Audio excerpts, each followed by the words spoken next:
मौनी महाराज। एक मौनी ने देवास आकर दीक्षा ले ली थी और आजकल वह नारायण कुटी पर ही रह रहे थे। दिन में केवल 1 घंटे के लिए ही बात करते थे। महाराज श्री के दर्शनार्थियों का दबाव बहुत था, जिससे उन्हें समुचित आराम नहीं मिल पाता था। इसलिए उनकी अनुमति से लोगों से मिलने का समय निश्चित कर दिया गया। आराम के समय किसी को भी मिलने की मनाही थी। महाराज श्री के कमरे के बाहर दरबान का उत्तरदायित्व मेरे पास था। संयोगवश मौनी जी का बोलने का समय 1 घंटा उसी बीच पड़ता था जब महाराज श्री के आराम का समय था। मौनी जी दर्शनार्थ आए तो मैंने रोक दिया। उन्हें कहा गया कि आप इतने बजे आइए। मौनी जी, मेरा समय निश्चित है, इसी 1 घंटे के लिए बात करता हूँ, बाकी समय मौन रहता हूँ। उस समय महाराज श्री से कोई बात नहीं हो सकती। उन्हें कहा गया कि वह अपना बोलने का समय बदल ले। मौनी जी, यह कैसे हो सकता है? मेरा 24 घंटे का कार्यक्रम निश्चित है। उन्हें कहा गया कि उन्हें महाराज श्री के समय के अनुसार अपना समय निश्चित करना है या महाराज श्री को उनके समय के अनुसार अपना समय। इस पर मौनी जी बिगड़ गए तथा क्रोध में आकर कुछ कुछ कहते हुए चले गए। जब महाराज श्री के आराम का समय समाप्त हुआ तो मैंने उन्हें मौनी जी के बारे में सारी सूचना दे दी तथा बातचीत का ब्यौरा भी प्रस्तुत कर दिया। महाराज श्री ने कहा, केवल बलात् मौन धारण कर लेने से ही कोई महात्मा नहीं हो जाता।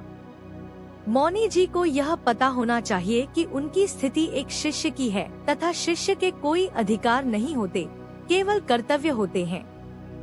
यहाँ के नियम कायदों के अनुसार ही उनको चलने का प्रयत्न करना चाहिए।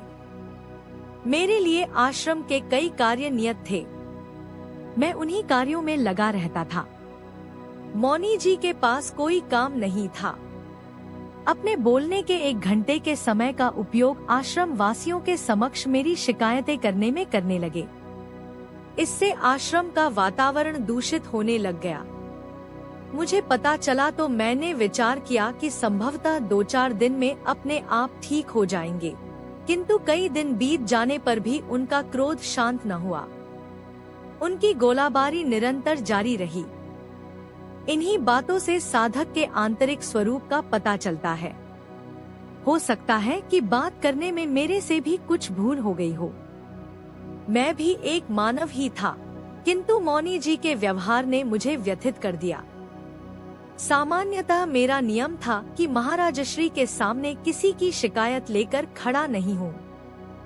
जहाँ तक हो सका अपने आप सहन कर लिया या निपट लिया, किंतु पता नहीं कैसे मेरे मुंह से निकल गया, मेरा तो कुछ नहीं, कुछ भी सहन कर लूंगा, किंतु आश्रम का वातावरण दूषित हो रहा है। मौनी जी मेरे बारे में उल्टी सीधी बातें कर रहे हैं, जबकि मैं तो केवल श्रीमुख की आज्ञा का ही पालन कर रहा था। जैसे छोड़ा हुआ तीर वापस नहीं आता, ऐसे ही कही हुई बात भी लौटाई नहीं जा सकती। मैं कह तो गया, किंतु मेरा मन खेद तथा पछतावे से भर गया, जैसे एक अग्नि सी मेरे अंतर में भभक उठी हो। यह मैंने क्या कर दिया? अपने बनाए हुए नियम का स्वयं ही उल्लंघन कर डाला। अपने हाथ से ही अपना माथा फोड़ लिया। जब किसी की शिकायत नहीं करने का तूने निश्चय किया था, तो किसी की शिकायत करते समय तेरी जबान लड़खड़ा क्यों नहीं गई? किंतु अब क्या हो सकता था? शिकायतनामा पेश हो चुका था। महाराज श्री ने मौनी जी को बुलवाया। वह बोलते तो नहीं थे, किंतु सुन तो सकते थे।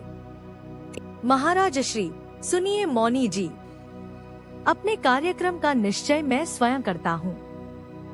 समय की पाबंदी का नियम भी मैंने स्वयं बनाया है। द्वार पर देखरेख की स्वामी जी की नियुक्ति भी मैंने ही की है। उस आदेश का पालन करने के लिए स्वामी जी कर्तव्यबद्ध हैं। आप स्वामी जी का विरोध करके मेरे आदेश का ही विरोध कर रहे हैं। आप अपने कार्यक्रम में थोड़ा सा परिवर्तन करके अपने बोलने के 1 घंटे के समय को इस प्रकार निश्चित कर सकते हैं जिससे आपको तथा मुझे असुविधा न हो। मौनी जी बोलते तो नहीं थे, किंतु उन्होंने अपने कान पकड़े तथा महाराज श्री को प्रणाम करके चले गए। बात तो समाप्त हो गई, किंतु इससे मेरे अंदर भड़की अग्नि बुझ न सकी। तूने किसी की शिकायत करके अपने प्रति घोर अपराध किया है। मौनी जी तपस्वी हैं, सच्चे मन से अध्यात्म पथ पर आरूढ़ हैं। यदि आवेश में आकर उन्होंने कुछ कह भी दिया तो तेरा क्या बिगड़ गया? उसे सहन करना क्या तेरी तपस्या नहीं थी? क्या तू अपनी तपस्या से गिर नहीं गया? इसी प्रकार के अनेकानेक विचार मन में उभर कर कचोटने लगे। ऐसे में एक आश्रय गुरु महाराज ही थे। वही रिश्ते घाव पर प्रेम की मलहम लगा सकते थे। वही पिपासा से व्यथित हृदय को शीतल जल पान करा सकते थे। उन्हीं के शरणापन्न होकर मैंने हृदय की पीड़ा व्यक्त की। मुझसे एक भूल हो गई है, भूल नहीं अपराध। मैंने आपके समक्ष किसी की शिकायत नहीं करने का नियम बनाया था। यह नियम आपका ध्यान करके बनाया था। आज मैंने मौनी जी की शिकायत के रूप में उसी नियम को तोड़कर आपका अपराध किया है। इससे मेरा मन बहुत ही व्याकुल है। महाराज श्री ने मेरी बात बड़े गंभीर होकर सुनी। फिर कहा, इसमें दुखी होने की कोई बात नहीं। यह ठीक है कि तुमने अपने नियम का उल्लंघन करके अपराध किया है, किंतु यह तुम्हारे पश्चाताप युक्त चित्त की वैराग्यपूर्ण सत्वगुणी अवस्था है, जो पाप मुक्ति की कठिनतम यात्रा पर धीरे धीरे अग्रसर है। साधकों को कई बार ऐसी विकट परिस्थितियों का सामना करना पड़ता है।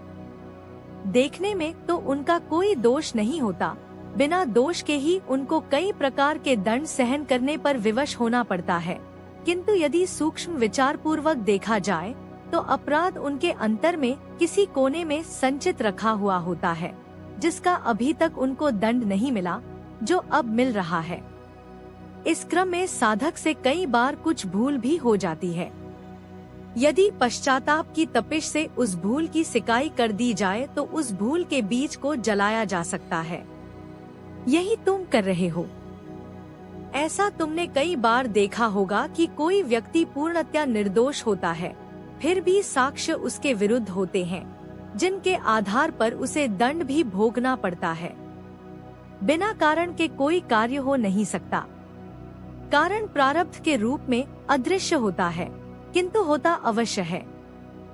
साधक का प्रयोजन वर्तमान में केवल शुभ कर्म करना ही नहीं है, उसे अपने प्रारब्ध को भी क्षीण करना होता है। इसलिए उसका कर्तव्य है कि फलभोग को शांतिपूर्वक सहन करे। महाराज श्री की बातों ने वास्तव में ही मेरे आंतरिक घाव पर चमत्कारी मलहम का कार्य किया। मन जब कुछ शांत हुआ तो मैं मौनी जी के कमरे की ओर चल दिया। उस समय मौनी जी का मौन चल रहा था, वह कुछ पढ़ने में तल्लीन थे। मैंने हाथ जोड़कर क्षमा मांगते हुए कहा, आप आयु में मुझसे बड़े हैं, ज्ञान साधन में भी बढ़े चढ़े हैं। अपनी निर्दोषता सिद्ध करना इस समय मेरा प्रयोजन नहीं, किंतु जो कुछ हुआ उसका मुझे खेद है। आपके मन को जो क्लेश हुआ उसके लिए मैं शर्मिंदा हूँ। मैं आपसे क्षमा मांगता हूँ। मौनी जी कुछ बोले नहीं। उन्होंने मेरी बात सुनी और हाथ जोड़ लिए। शाम को जब उनका बोलने का समय हुआ तो मेरे कमरे में आए। बोले, क्षमा तो मुझे आपसे मांगनी चाहिए। यह भी नहीं सोचा कि इससे आपको कितना दुख होगा।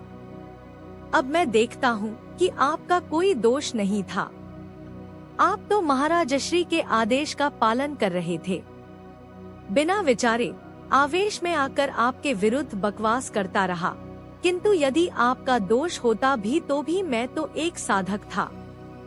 मुझे तो कुछ सोचना चाहिए था, पर नहीं सोचा। अब मैं आपसे क्षमा मांगता हूँ। मौनी जी की नम्र वाणी सुनकर मेरी आंखों में आंसू आ गए। वह भी क्या दृश्य था जब वह मेरे पांव पड़ने का प्रयत्न कर रहे थे तथा मैं उनके पांव छूने को उतावला हो रहा था। दोनों ओर से मन शुद्ध हो चुके थे, गिले शिकवे समाप्त थे।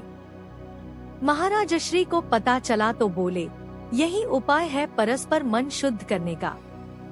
लोग दिल खोलकर एक दूसरे के सामने नहीं रखते, पीठ पीछे एक दूसरे को छुरे घोंपते रहते हैं। बात बिगड़ती चली जाती है। साधक वह है जो गांठे खोले, कसे नहीं। इस प्रकार इस प्रकरण का सुखद अंत हुआ।